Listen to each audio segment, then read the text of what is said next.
amados irmãos, irmãs, vamos hoje estudar a 32ª lição dessa preciosa carta que Paulo escreveu a Timóteo. Vamos abrir aqui, 1 Timóteo, o capítulo 6. Vamos ler até o versículo 5, os versículos 1 a 5. Todos os servos que estão debaixo do jugo como escravo, estime seus senhores por dignos de toda honra, para que o nome de Deus e da doutrina não sejam blasfemados. E os que têm senhores crentes, não os desprezem por serem irmãos, antes sirvam-nos melhor, porquanto são cristãos e amados, os que se beneficiam do seu bom serviço. Isso ensina, exorta. Agora vamos para os versículos 3 a 5. Se alguém ensina alguma outra doutrina e não se conforma com as sãs palavras de nosso Senhor Jesus Cristo e com a doutrina que é segundo a piedade, é enfatuado, nada entende, mas tem mania por questões, contendas de palavras, de que nasce inveja, provocação, suspeitas malignas, altercações sem fim, por homens cuja mente é pervertida, privados da verdade, supondo que a piedade é fonte de lucro. Vamos orar. Pedir ao nosso Senhor que pelo seu amado Espírito possa nos guiar. Pai, no nome de Jesus, nós te louvamos e te agradecemos, Senhor, por mais uma noite, por mais um tempo precioso que nós temos para estar aos teus pés neste lugar. Senhor, somos tão agradecidos a ti por nos dar este privilégio com a tua palavra. Obrigado, Senhor. Obrigado porque o Senhor é digno, digno de honra, digno de glória, digno de louvor. Pedimos a ajuda do teu Espírito Santo nesta noite, neste lugar. Venha se derramar a nós, Senhor. Venha abrir as tuas dispensas celestiais e nos inundar com a tua palavra. Nós te rogamos, nós te pedimos, em nome do teu grandioso e eterno Filho Jesus. Amém. Amados, nosso tema hoje é a necessidade da recuperação da pregação genuína do Evangelho. Esta é a 32ª lição que nós vamos estudar desta preciosa carta que Paulo escreveu para Timóteo. Vamos iniciar a partir do versículo 3, versículos 3 a 5. Vamos pausadamente, entendendo cada detalhe. Peço aos irmãos toda atenção para que venhamos compreender a necessidade de penetrarmos pelo Espírito de Deus na mente de Paulo e extrairmos com a sua ajuda aquilo que o Espírito lhe revelou e que nós precisamos tocar. Não tocar a letra, mas a vida da palavra. Então, queridos irmãos e irmãs, veja aqui no versículo 3, quando ele diz: se alguém ensina outra doutrina, por favor, observe essa frase, outra doutrina. Gostaria que você sublinhasse essa frase, outra doutrina. No texto original é heterodidascaleu. Heterodidascaleu. Esta é a palavra que está aqui no original. Uma doutrina diferente. Uma tradução melhor, aquilo que se desvia da verdade. Então, por favor, vamos começar por aqui. Se vocês se lembrarem, eu gostaria que vocês fizessem isso. No versículo 3, do capítulo 1, Paulo já havia advertido a Timóteo sobre isto. Veja, por favor, volte aqui no capítulo 1, veja o versículo 3. Ele diz: como te roguei, quando parti para a Macedônia, que ficasse em Éfeso, para advertires alguns que não ensine outra doutrina. Está vendo? Então, por favor, coloque esses textos juntos. Outra doutrina, não ensine outra doutrina, uma doutrina diferente, uma doutrina que desvia da verdade, uma doutrina que não está em harmonia com o ensino de Cristo Jesus. Observe, irmãos, observe o que ele diz. Se alguém ensina outra doutrina e não se conforma com as sãs palavras do nosso Senhor, por favor, vamos parar aqui. O que significa que esta outra doutrina, ela não está em conformidade com o ensino de Cristo Jesus. Veja a clareza disso, veja a seriedade disso. Outra doutrina não tem nada a ver com o que o Senhor ensinou, não tem nada a ver com o caráter das suas palavras. Irmãos, eu preciso que vocês atentem para isso, porque nós estamos vivendo um tempo onde as pessoas não julgam mais o valor e o caráter, a natureza das palavras. Hoje o evangelho é ensinado de qualquer maneira. Hoje se prega um evangelho onde Cristo não é o centro. Hoje não se prega mais o evangelho que Cristo pregou. Hoje nós vivemos uma realidade, de maneira geral, que não tem nada a ver com aquela herança do Evangelho de Cristo, com aquela herança apostólica, com aquela herança histórica. Hoje o Evangelho é pregado de maneira filosófica, de maneira antropocêntrica, de maneira psicológica, de maneira intelectual. Nós precisamos resgatar a vida, a essência, a pureza, o caráter daquilo que Cristo pregou. Estão entendendo, irmãos? Isso é muito sério. Olha essa frase, por favor. Não concorda com as sãs, não está em conformidade, concorda, conformidade, harmonia. É tudo isso que significa essa frase. Não concorda, não está em harmonia, não está em concordância com as palavras do nosso Senhor. Irmãos, irmãs, este é um princípio fundamental. Que princípio é este? Vou dizer a vocês. Toda mensagem, todo ensino deve estar em harmonia com aquilo que Cristo pregou. Toda mensagem cristã tem que estar de acordo com o caráter da mensagem que Cristo pregou. Nós não podemos inventar uma mensagem, não podemos fabricar uma mensagem. Não podemos achar que discurso é mensagem. Palavras bonitas são mensagens. Ler a Bíblia, fazer uma exposição dela, não é mensagem. Mensagem é muito mais do que ler Bíblia e tentar produzir ensinamento. Mensagem é algo do alto, é algo espiritual. Estão entendendo, irmãos? Vocês acham que qualquer pessoa aqui pode vir a essa plataforma e pregar uma mensagem? Vocês acham? Vocês pensam que é assim? Pois não é. Vocês vão ver que não é. Eu creio que ao final dessa palavra vocês vão chegar à conclusão que não é. É uma tristeza, irmãos. A gente vê pessoas sem a mínima unção de Deus, sem graça de Deus, pregar o Evangelho e achar que está na mesma harmonia de Cristo Jesus, na mesma harmonia dos apóstolos. Observe, irmãos, isso é um princípio que percorreu toda a história.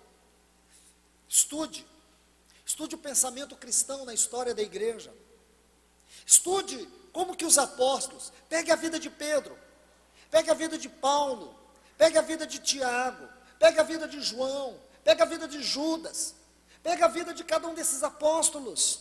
Veja a história aqui no Novo Testamento, vá além disso.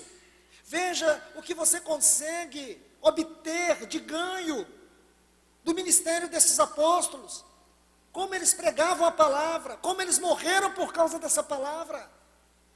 Alguns foram apedrejados até a morte, outros foram transpassados, outros foram crucificados, cerrados ao meio. Veja como eles pregavam o Evangelho. E hoje nós não pregamos mais assim, irmãos.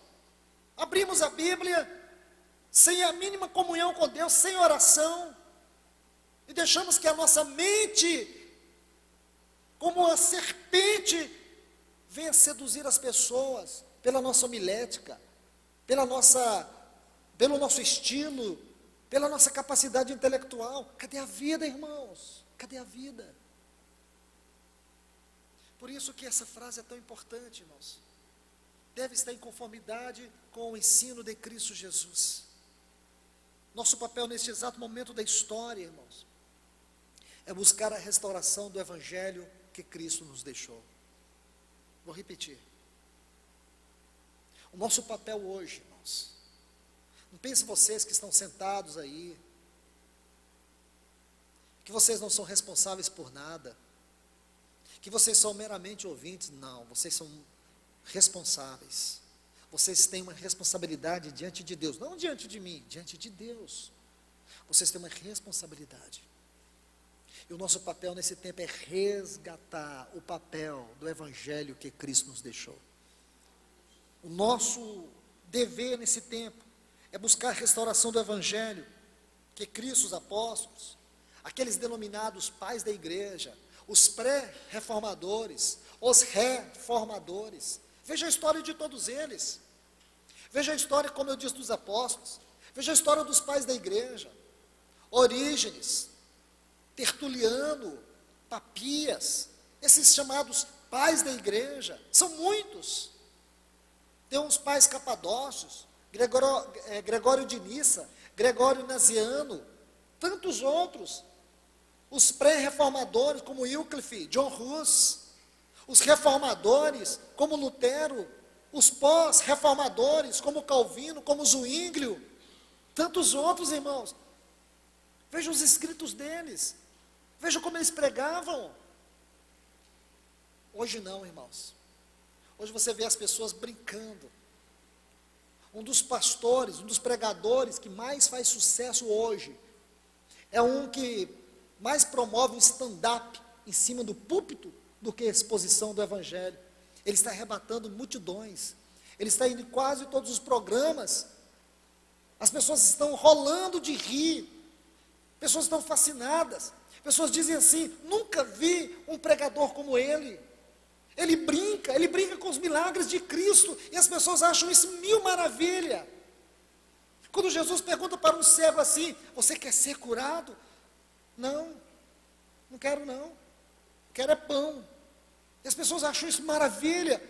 Irmãos, escute, as palavras do nosso Senhor são as mais profundas. Ele fala sobre o humor de Deus. Deus é muito bem humorado, Deus é sério, Deus é santo, Deus não é um palhaço de teologia de ninguém. Irmãos, nós temos que resgatar isso, porque as pessoas estão morrendo dentro das nossas reuniões da igreja. As pessoas estão sem vida, não sabem mais o que é Evangelho. Hoje o gospel virou um estilo de vida, como os hippies, como qualquer outro estilo qualquer. Irmãos, o que está virando a igreja? A igreja, ela está se tornando aquilo que esse falso evangelho tem produzido. Então é necessário, é urgente que nós resgatemos o verdadeiro evangelho que Cristo nos deixou, que os apóstolos pregaram, que todos estes, sejam os pais da igreja, pré-reformadores, reformadores, pós-reformadores, todos nós temos que buscar esta linha para que o Espírito Santo produza o que Ele quer nesta igreja que está às portas da volta do Senhor, essa igreja que tem que preparar o caminho para a volta de Cristo Jesus. Estão entendendo, irmãos? Estão entendendo? Muito sério isso.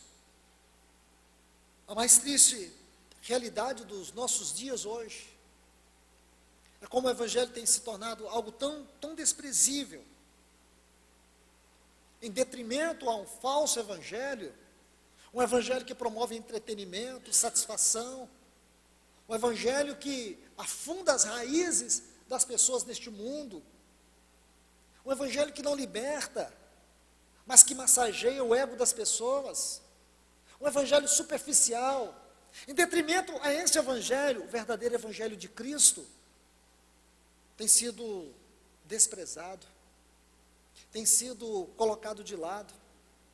Um Deus conivente, um Deus tolerante com o pecado, é isso que tem sido pregado, irmãos. É isso que as pessoas têm amado nesse tempo. Falam de Deus, nos seus corações manifestam uma repulsa a Ele. Deus tem que ser magnificado, Deus tem que ser glorificado na autenticidade da pregação do Evangelho. Estou entendendo? Deixe-me mostrar um texto para vocês. Por favor, vem aqui comigo em Gálatas capítulo 1. Veja o que Paulo vai dizer sobre isto. Versículo 6. Ele diz assim: admira-me. Essa palavra é muito forte, irmãos. Se você quiser, a tradução dela é assim: eu estou espantado. Olhe bem, irmãos. Olhe bem. Não haveria nenhuma necessidade, irmãos, nenhuma necessidade de que eu traduzisse essa palavra, mas como a tradução não foi conforme o texto foi escrito. Não me pergunte por quê, porque eu não gostaria de falar sobre isso agora. Mas todas as vezes que eu chego num texto como esse e vejo que ele foi diluído, eu sinto que nós temos que repensar a tradução da Bíblia, irmãos. Porque Paulo está dizendo assim: eu estou espantado. Admira-me que estejais passando tão depressa daquele que vos chamou na graça de Cristo para outro evangelho. Está falando isso aos irmãos da Galácia. A Galácia era uma região composta de algumas cidades: Icônio, Listra, Derbe, Antioquia e da Pisídia. Eram essas cidades que compunham a Galácia. Foi o lugar onde primeiramente Paulo foi servir na obra. Agora ele diz: admira-me, estou espantado. Paulo estava espantado, como alguém que não acredita no que ouve a respeito de algo. Ele estava espantado, ele não estava acreditando no que ele havia ouvido acerca daqueles irmãos. Eu estou espantado. Como que vocês deixaram Deus por causa de um outro evangelho, de um falso evangelho? Como? Está vendo? Aí ele usa uma outra frase aqui, interessante: estejais passando. Essa frase é uma palavra só no original. Fala de adaptar-se a outra coisa. Transpor, ultrapassar, transpassar, abandonar. Eles haviam se adaptado com muita normalidade a um outro evangelho. Quando você estuda esta frase, estejais passando, como já lhes disse, é um vocábulo só no original. Ocorre 5 vezes em todo o Novo Testamento. 5 vezes. Curiosamente, não vou dizer curiosamente, espiritualmente falando, o Santo Espírito de Deus, ele inspirou Judas a trazer mais luz sobre o significado dessa, pois certos indivíduos se introduziram com dissimulação, os quais desde muito tempo foram antecipadamente pronunciados para esta condenação. Homens ímpios, que, agora por favor, gostaria que vocês sublinhassem esta frase: transformaram em libertinagem. Essa frase, transformaram em libertinagem, se você for cuidadoso, zeloso com o estudo da Bíblia, você vai ver que é o mesmo vocábulo no original grego, como foi escrito. Estão vendo aí? Transformaram em libertinagem a graça do nosso Deus. Libertinagem. Sabe o que significa essa palavra? Caráter ultrajante. Tornaram a graça de Deus em caráter ultrajante. Então, por favor, transformaram. Olha aí, essa palavra. É este mesmo termo que está no original.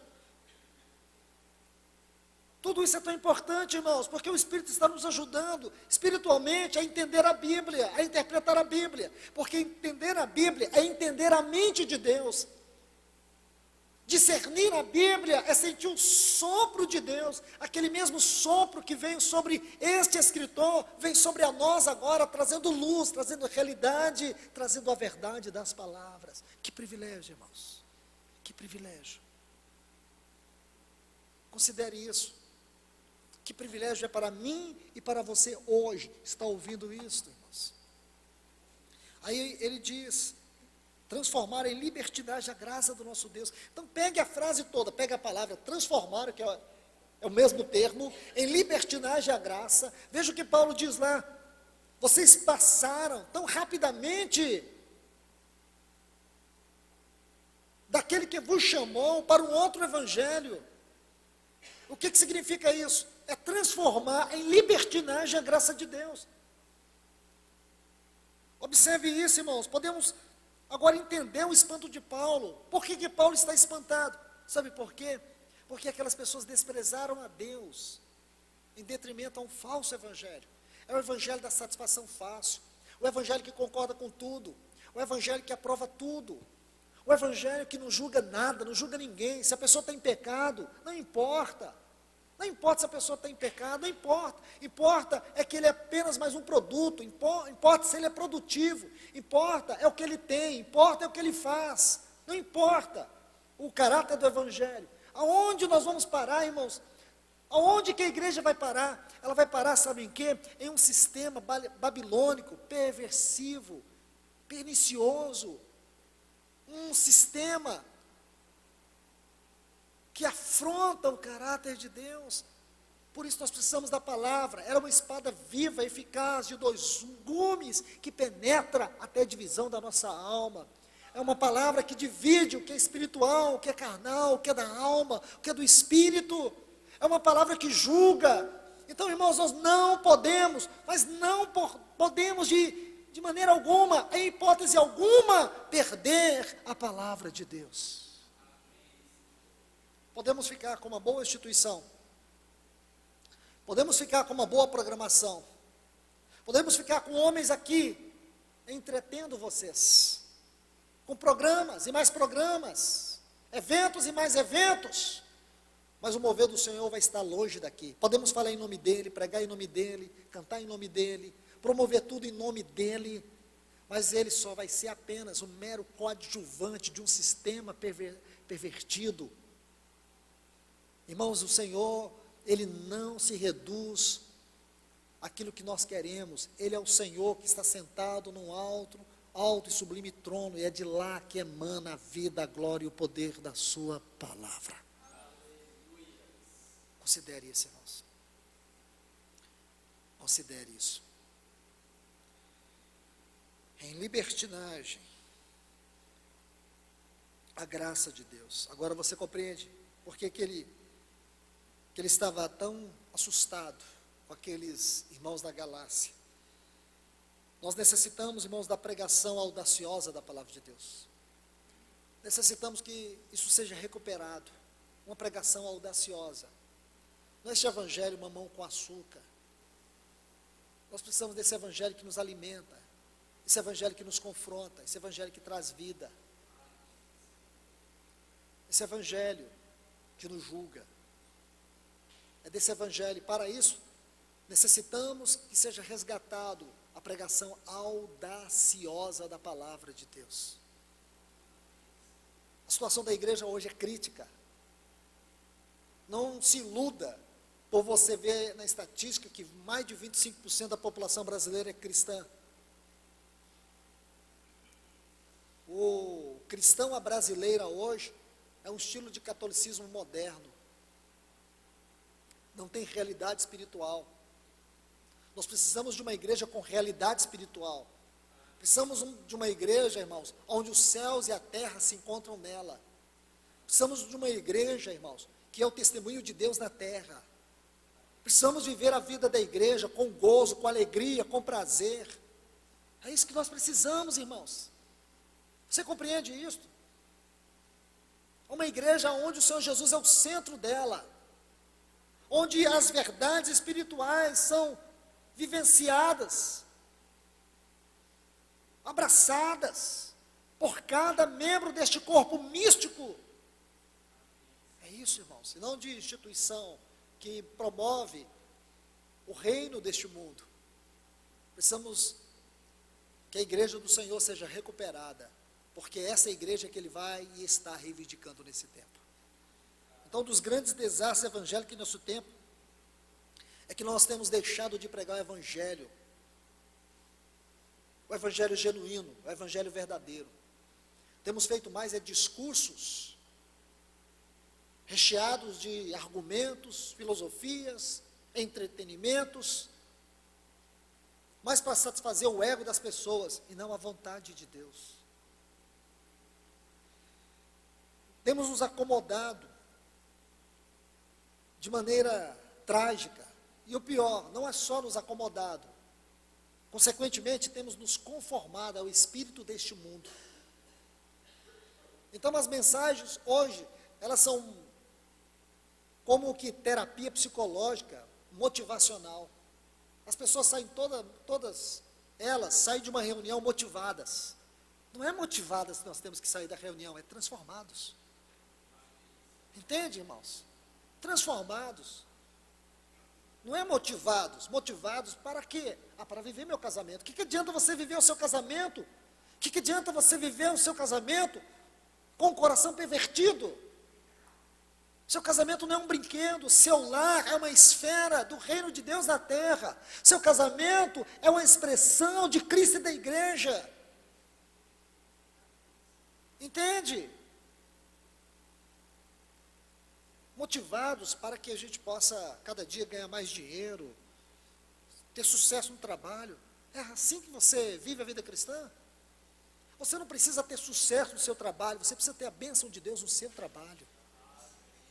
Compreende? Para isso você tem que pagar um preço, e não ficar pagando dízimo, não pagando Deus para trabalhar para você, porque o dízimo não é pago, o dízimo é entregue.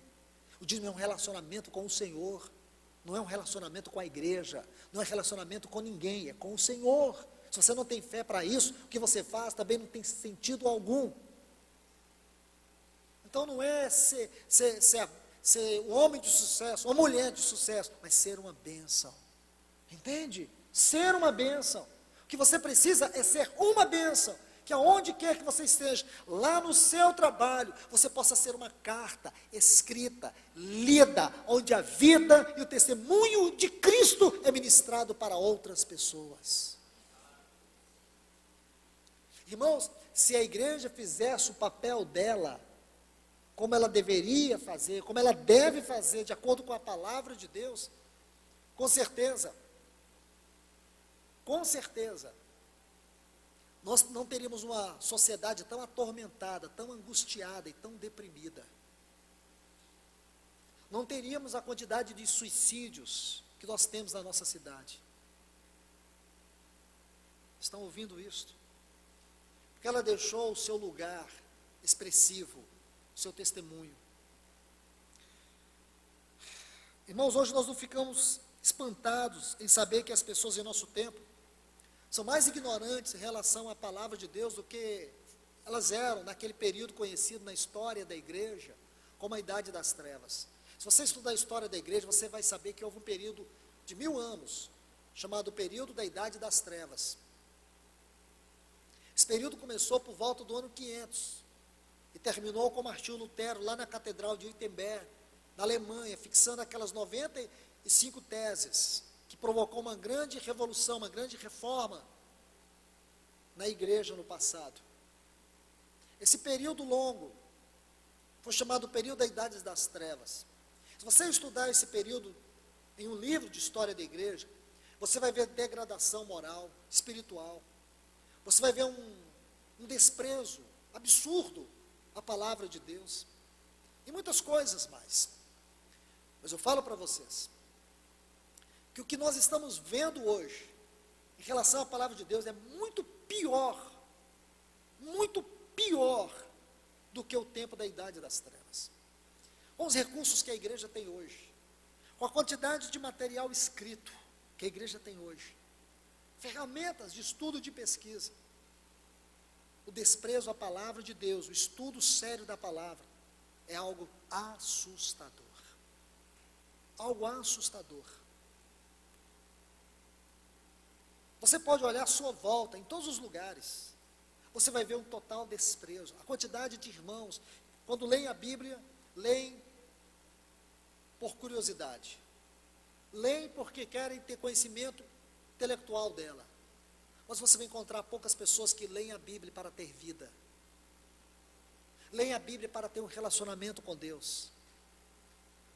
É comum você sentar com os cristãos e eles não conhecerem a história da Bíblia, ou a história da revelação da palavra de Deus. Seria melhor colocar assim: a história da revelação da palavra de Deus. Como assim? Começa em Gênesis.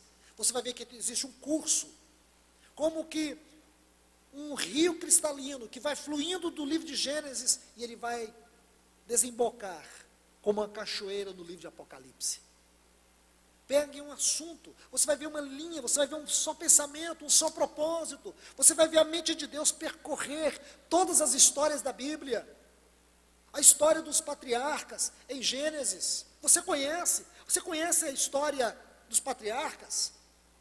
Como, por exemplo, a história de Abel, a história de Enoque, a história de Noé, a história de Abraão, a história de Isaac, a história de Jacó, a história de José. Você conhece bem, você conhece a revelação de Cristo por detrás de cada uma dessas histórias, e você conhece o pensamento de Deus, unindo cada uma dessas histórias, para formar um só pensamento, um só propósito espiritual. Você conhece, você é capaz de abrir o livro de Gênesis, irmãos, e ver a história do povo de Deus. Agora você vai ver uma história mais congregacional. Em Gênesis, você vê a história do ponto de vista pessoal. No livro de Êxodo, você vai ver a história do ponto de vista congregacional. Aí você é capaz de ler os livros de Êxodo, Levítico, Número e Deuteronômio, e você pegar aquelas 42 estações e entender, e estudar, e compreender como que a mente de Deus percorre aquelas 42 estações no período de 40 anos, para nos revelar a plenitude de Cristo acerca de Canaã. Conhece, irmãos? Você converteu ontem? Então você deve ter uma grande desculpa, até é passível de ser compreendido. Mas, irmãos, será que nós temos nos debruçado em torno deste livro sagrado para conhecer a face do nosso Redentor, para conhecer a mente e o propósito eterno do nosso Deus? Nunca uma geração foi tão fria com a palavra de Deus como a geração dos nossos dias. Nunca houve uma geração tão indiferente à palavra de Deus como a geração dos nossos dias. Você vai numa reunião, as pessoas têm 1 hora de adoração e meia hora de palavra, porque a palavra não é mais importante. Hoje faz teatro, danças, tantas coisas para tornar o culto atraente, porque o evangelho genuíno não basta, a pregação genuína não basta, não tem conteúdo, não tem verdade, não tem revelação, não tem aplicação, e as pessoas estão morrendo dentro das suas casas. Entende, irmãos? Nós precisamos recuperar isto. Nós precisamos pedir: Senhor, dá-nos amor pela Tua palavra, dá-nos amor pela Tua voz. Queremos sentir a Tua palavra nos transpassar, queremos sentir a Tua palavra inflamar o nosso coração por Ti, Senhor. Entende, irmãos? Isso é tão sério, mas é tão sério. Esta sonolenta igreja moderna dos nossos dias, felizmente ela tem adotado uma maneira mundana de pensar. E por ter adotado esse estilo mundano de pensar, de viver, aquilo que é espiritual não faz mais sentido. Aquilo que é espiritual não tem o seu lugar na igreja. A igreja tem desprezado aquilo que é celestial. Se você ler o que Paulo diz em Colossenses capítulo 3, buscai as coisas lá do alto, pensai nas coisas lá de cima. Como pensar se a nossa mente, nosso coração está entulhado do secularismo deste mundo, das coisas efêmeras dessa terra? Entende, irmãos? Vocês sabem muito bem que, pela infinita graça e misericórdia do Senhor, eu tenho visitado alguns países que não têm a mesma realidade social que tem o nosso país. E da última vez que eu fui em Cuba, eu fiquei muito impressionado, porque eu fui convidado para visitar uma irmã que estava com câncer. Então, quando chegamos à casa daquela irmã, era um lugar muito pobre, irmãos. Mas é tão pobre que eu não tenho como descrever a pobreza daquele lugar. Esgoto, céu aberto. Então eu fui com muito cuidado. Nós éramos uma equipe de 7 obreiros, mas apenas eu e mais 2 fomos até aquele lugar. Quando chegamos à casa daquela irmã, você já entra dentro do quarto dela. E eu sentei e vi que ela estava com os dedos todos enfaixados, porque o câncer havia comido os seus dedos. E quando eu vi aquela mulher, eu fiquei um pouco angustiado, porque eu fiquei pensando que ela deveria estar sentindo muita dor. Mas ela começou a abrir a sua boca e começou a compartilhar conosco da vida dela. Então ela foi dizendo que ela teve um câncer muito raro, e ela foi se tratar em Havana, e os médicos viram que não havia nenhum meio, nenhum recurso para poder minimizar a situação dela, e mandaram ela morrer em casa, porque ela só tinha 15 dias de vida no máximo. Ela voltou para casa.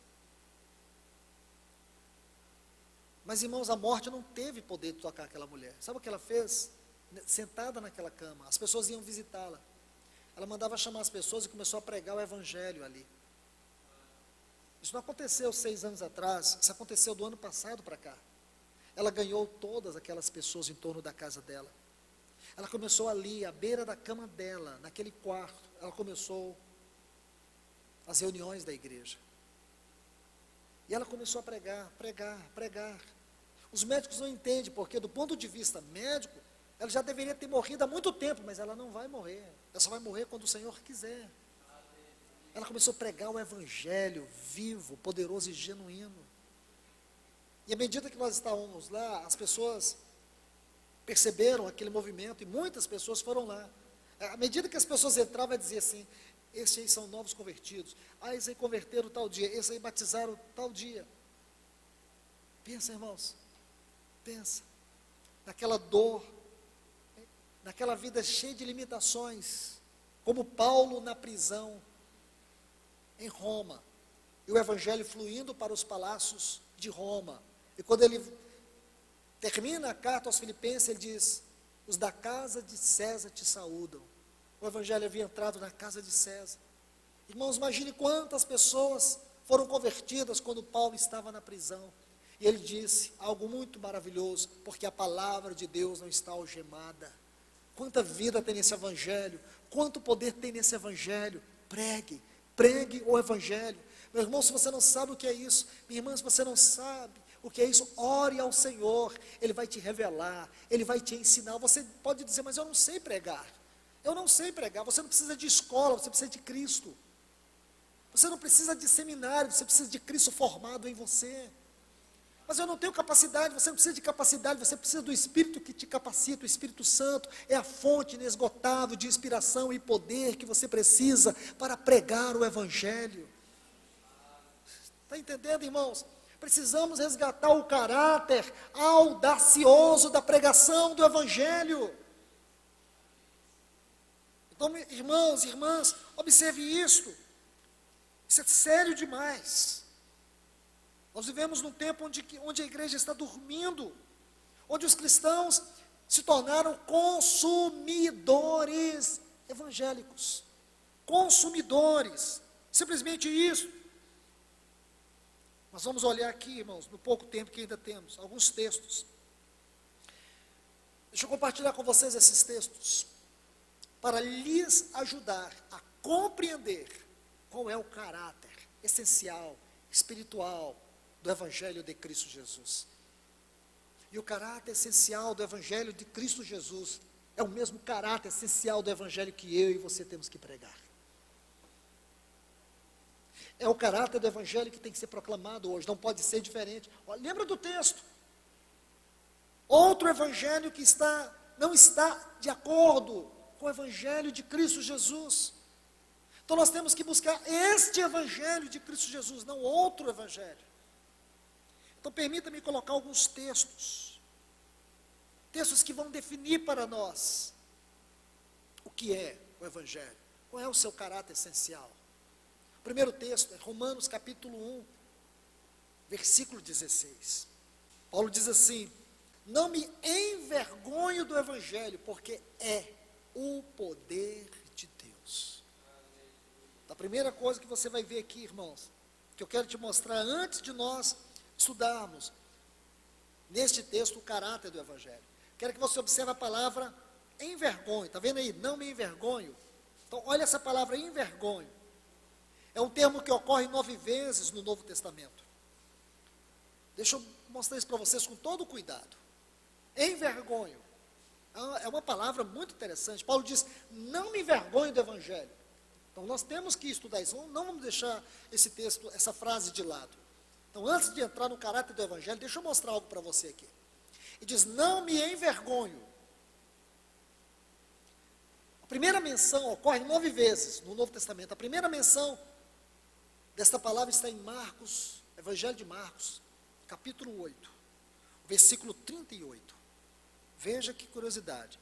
Aquele princípio que eu sempre repito para vocês aqui. Então, repetir não é ruim, porque a repetição é a quintessência do ensino. Marcos capítulo 8. Vamos ao versículo 38.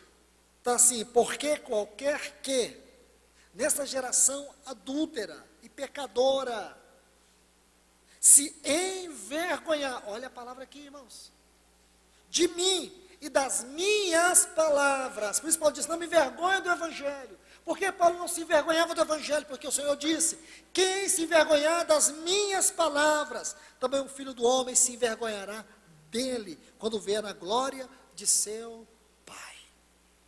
Está vendo aqui? O que Paulo está dizendo? Não me envergonho do Evangelho. O que significa você ter vergonha do Evangelho? É você ser um cristão secreto, ninguém sabe que você é cristão? O que é isso, irmãos? Sabe o que significa você se envergonhar do Evangelho? É algo muito sério, muito delicado. É quando a sua vida é uma vergonha para o Evangelho. É quando o seu viver é uma vergonha para o Evangelho. É quando você contradiz na sua vida o Evangelho.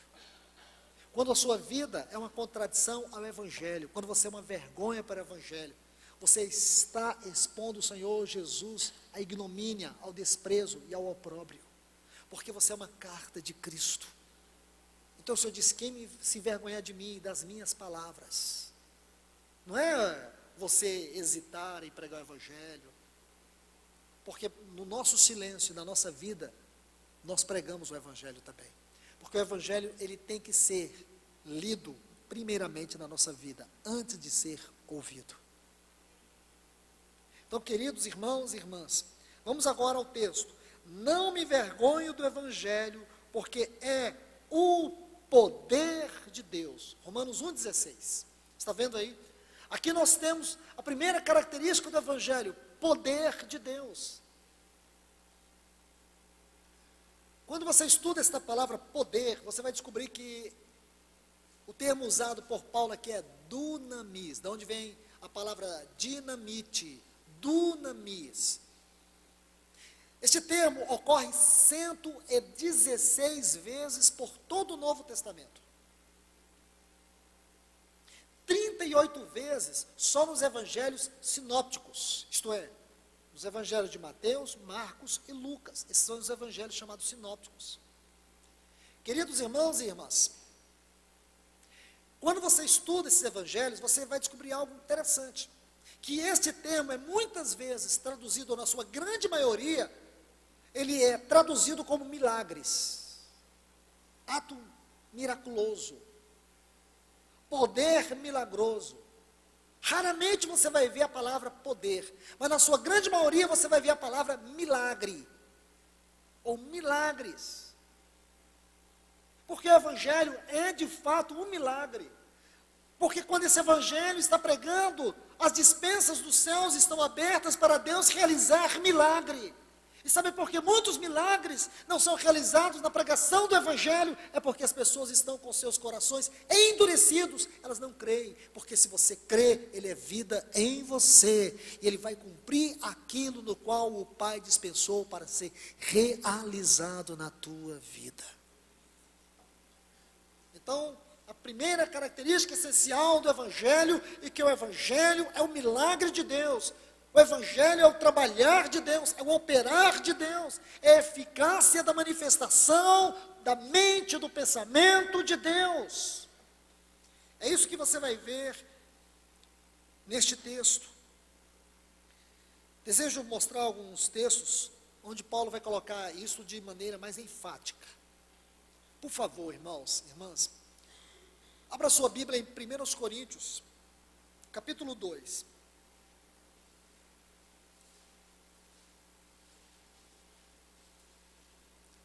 Se você observar isso, que o Evangelho é um milagre de Deus, é a manifestação, dispensar da sabedoria de Deus, da graça de Deus, da vida de Deus, esse dispensar da sabedoria, da graça, da vida de Deus, você vai encontrar na pregação do Evangelho. Então, se é importante alguém pregar o Evangelho, e se realmente está pregando o Evangelho, é muito importante quem também ouve o Evangelho. Porque é tão importante ouvir o Evangelho como pregar o Evangelho. Estão vendo? Você acha que é uma responsabilidade alguém vir aqui pregar o Evangelho? É, mas é uma responsabilidade também ouvir o Evangelho. 1 Coríntios, capítulo 2, versículo 1, veja como Paulo vai colocar isso com maior ênfase.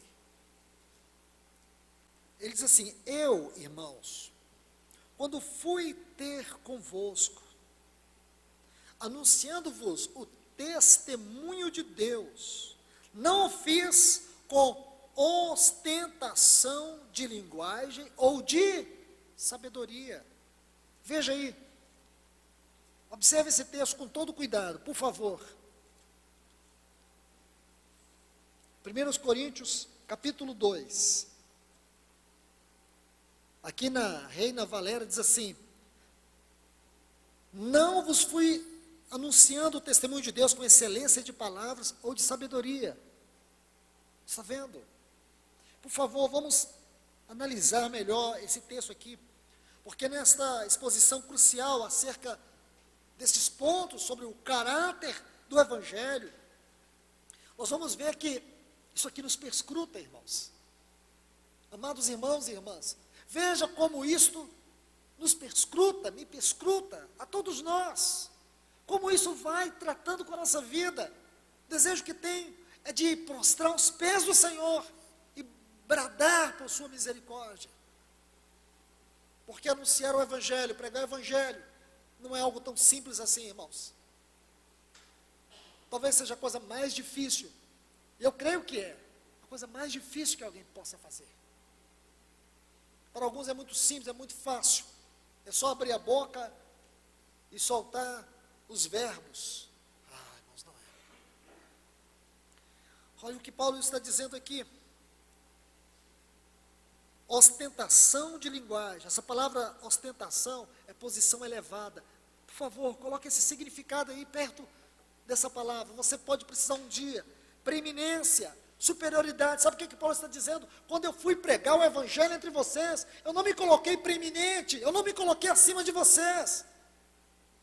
Escute isso, é o que ele está dizendo. Quando eu fui pregar, eu não me coloquei acima de vocês. Porque a tradução aqui não manifesta o conteúdo daquilo que está aqui no original escrito. Paulo está dizendo, eu não fui com ostentação de palavras, isto é, eu não fui buscando preeminência sobre vocês. Eu não fui buscando uma posição elevada. Eu não fui buscando superioridade. É isso que ele está dizendo. Porque se alguém prega o Evangelho, ele nunca pode se sentir superior a ninguém, porque ele é um servo de todos. Ele é um servo de Cristo. O que torna ele especial é o encargo sobre ele. Porque Paulo chega a dizer, parece que nós, os apóstolos, Deus colocou em último lugar. Porque o preço que se paga para isso é muito alto, irmãos. Quando Paulo pregava o evangelho, ele não se exaltava sobre os irmãos. Aquele que se exalta sobre os irmãos, a pregação do evangelho, ele está pecando contra Deus, ele não está pregando o evangelho, ele está se autopromovendo através do evangelho. O evangelho não dá direito à autopromoção de ninguém, porque antes de pregar o evangelho, nós temos que estar debaixo das mãos e da cruz de Cristo Jesus. Observe um outro texto, aqui no capítulo 1, versículo 17, dessa epístola aos Coríntios. Olha o que ele diz: porque não me enviou Cristo para batizar, mas para pregar o evangelho, não com sabedoria de palavras. Veja quantas vezes ele enfatiza isso, irmãos. Não com sabedoria de palavras. Para quê? Porque que Paulo não dava ênfase a essa cultura intelectual. Não é pecado a cultura intelectual. O grande problema é quando a cultura intelectual, é quando o conhecimento intelectual, ele é a única evidência na vida de um pregador, e não a vida, e não o caráter da mensagem revelada, onde a confiança está na formação acadêmica, onde o pensamento filosófico, o pensamento intelectual, seja lá ele o que for, ele tem absoluta preeminência na exposição da palavra. É isso que tem diferenciado os pregadores modernos dos apóstolos, dos profetas do passado. Irmãos, isso não é difícil, isso é fácil.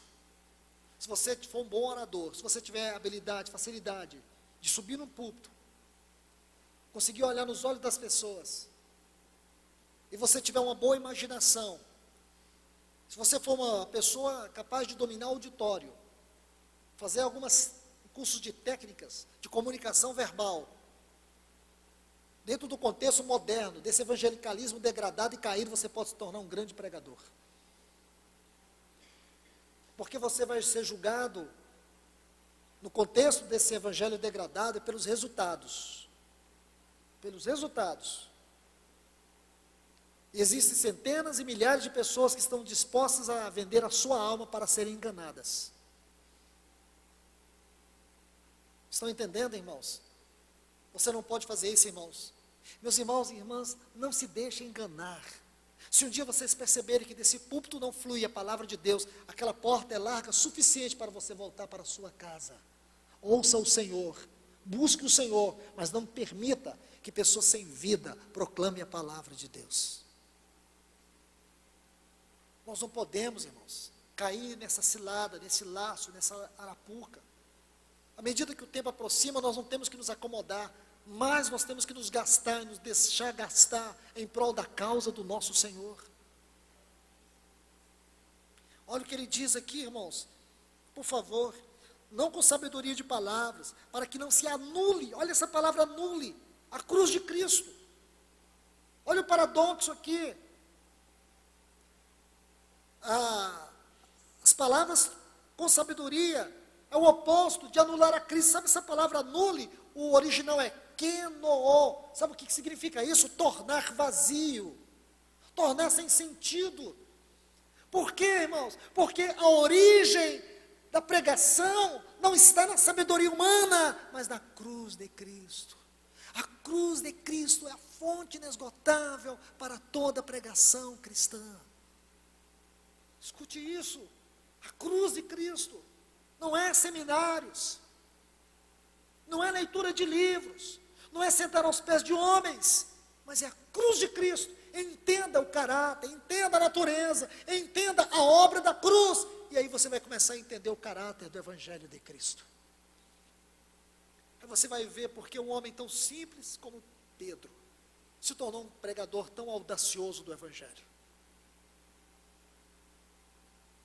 O receio de Paulo era que ao pregar confiado em sabedoria humana, ele poderia tornar sem efeito a cruz de Cristo. Esse temor tem que estar no nosso coração, irmãos. Permita-me colocar mais um outro texto, aqui mesmo, o capítulo 2 de 1 Coríntios, olha o versículo 4. A minha palavra e minha pregação não consistiram em linguagem persuasiva de sabedoria, mas na demonstração do Espírito e poder. quero colocar aqui dois pontos tão importantes nesse texto para vocês. Olha o que ele diz: a minha palavra e a minha pregação. Ora, a palavra e a pregação não é a mesma coisa? Não é, irmãos? Espere. Quando ele diz assim, a minha palavra, sabe qual é o termo que ele usa? Logos. Já mudou tudo para você, eu creio, eu espero que sim. Porque o que é logos? Ele diz, o meu logos e a minha pregação. Quer dizer, havia a pregação e o logos, claro, claro. Irmãos, isso aqui é extremamente profundo, porque ele vai usar o termo logos e o termo querigma. Querigma é a proclamação do evangelho. O que significa que nós podemos pregar o evangelho sem ter sua origem no logos. Tem origem na nossa mente. O que é o logos? Você sabe que este termo, ele demorou 400 anos para ser absorvido no pensamento cristão. Você sabe disso. Você sabe que essa palavra tem uma história muito rica no seu currículo, no seu contexto. Porque quando os filósofos, os grandes estudiosos do passado, muito antes de Cristo, 400 anos antes de Cristo, quando essa palavra ficou cozinhando dentro do pensamento filosófico antigo, daqueles que tanto queriam compreender a visão do grande mundo, eles chamavam isso de visão macrocósmica. Foi dentro dessa visão macrocósmica que você começa a compreender a história do Logos, porque eles achavam que havia uma mente, havia uma razão por detrás de todo o universo. Como que o universo podia ter tamanha ordem? Como que o universo poderia ter tamanha perfeição? Isso não era impossível. Tinha que ter uma mente por detrás do universo. Tinha que ter uma razão por detrás do universo. Então escute, esse era o pensamento secular. Aí, um homem simples, chamado João, escreveu assim, no princípio era o Logos. Então o que ele quer dizer? Que o Logos, a palavra, é eterna. E o Logos era Deus, então ele vai dizer que essa palavra não é somente uma palavra eterna, era Deus, é divina, e o Logos estava com Deus, então ela era tanto coexistente como coinerente a Deus. O Logos é eterno, coexistente, inerente a Deus, o Logos é Deus. Ah, irmãos, então você não pode pegar isso aqui e achar que é uma coisa tão simples. Você sabe que quando Deus pensa sobre si mesmo, o que ele faz? Ele projeta uma imagem de si mesmo, uma imagem que é igual a Ele. Quando Deus considera a si mesmo, essa consideração que Ele tem de si mesmo, Ele projeta uma imagem que é inerente, é igual a Ele. Essa imagem inerente a Deus é o próprio Logos de Deus. Então o Logos é a imagem do Deus transmissível, porque o Logos é a comunicação de Deus, por isso o verbo, o Logos se fez carne e habitou entre nós, cheio de graça e de verdade. Então isso é o Logos. Paulo está dizendo, o Logos, o meu Logos e a minha pregação. Olha o que ele diz, não consistiram em palavras persuasivas, em argumentos convincentes, não, de sabedoria, mas na exibição, demonstração do Espírito de poder. Aleluias por isso, né, irmãos?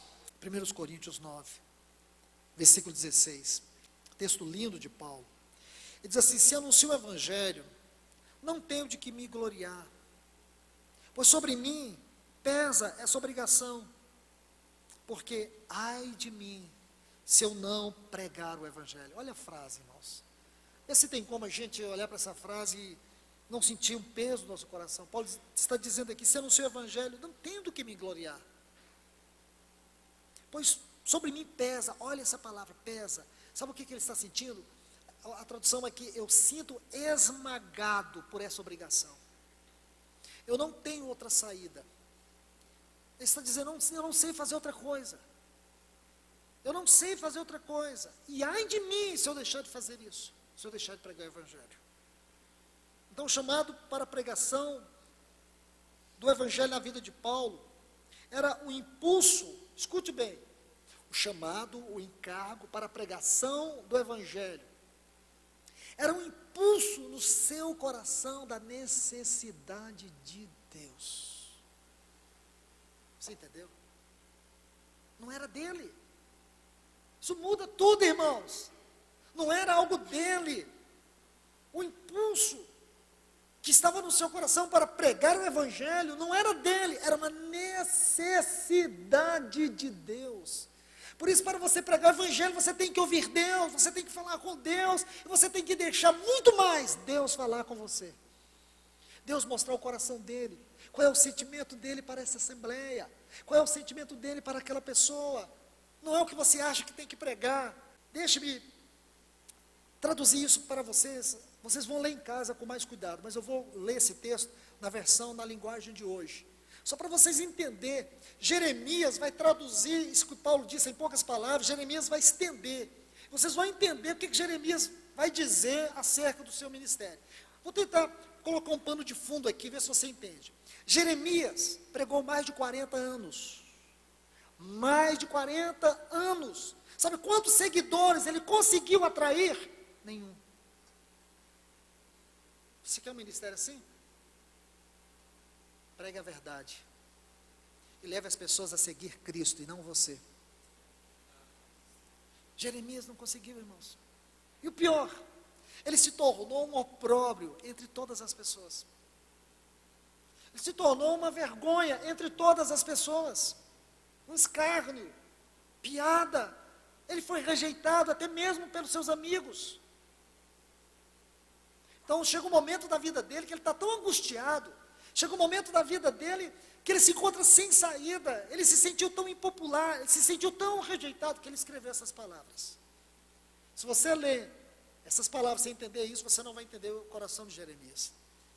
Somente quem sabe o que é a pregação do evangelho, num contexto de apostasia, sabe o que Jeremias está dizendo. Então, por favor, irmãos, abra sua Bíblia em Jeremias capítulo 20, a partir do versículo 7. Eu vou colocar na linguagem de hoje, na nova versão na linguagem de hoje, para vocês entenderem melhor.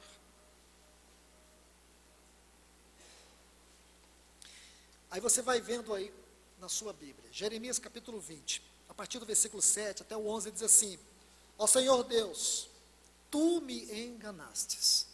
Talvez na sua Bíblia está assim: tu me seduzistes. Pensa, irmãos, ele está fazendo umas acusações contra Deus. Eu fiquei enganado, mas tu és mais forte do que eu, e me dominastes. Todos zombam de mim, caçoando o dia inteiro. Cada vez que prego, tenho de gritar e anunciar violência, destruição, porque essa era a mensagem dele. Lembra quando o Senhor disse para ele: tu vai arrancar, derrubar e destruir. Aí ó Senhor, eles me desprezam, zombam de mim o tempo todo, porque anuncio a tua mensagem. Mas quando penso, vou esquecer o Senhor, e não falarei mais em seu nome, então a tua mensagem fica presa dentro de mim. Oh, irmãos, pensa nisso. Tua mensagem fica presa dentro de mim. Aí você entende, Paulo dizer: ai de mim se eu não pregar o evangelho. Porque não tem como, irmãos, a mensagem está presa lá. Ele não tem como não pregar o evangelho.